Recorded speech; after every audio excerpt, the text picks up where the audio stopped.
2 दिन से कह रहे आवाज नहीं आ रही, आवाज नहीं आ रही।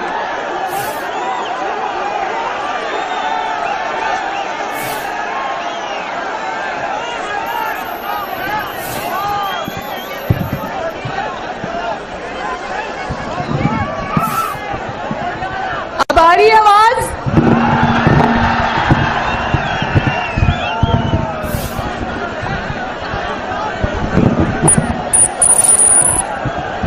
बस शुक्रिया। तो मेरे बुनेर के भाइयों, बहनों, बुजुर्गों, नौजवानों, 2 दिन से वो आवाज कहते नहीं आ रही।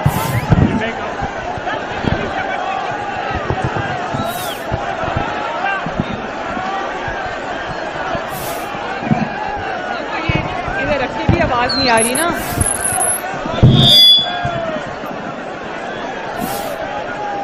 मेरे ख्याल है कि वो जो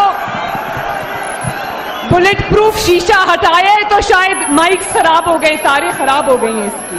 अब आ रही है आवाज? नहीं आ रही।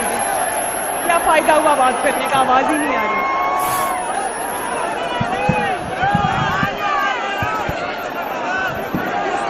आवाज आ रही है? इसमें आवाज नहीं आ रही।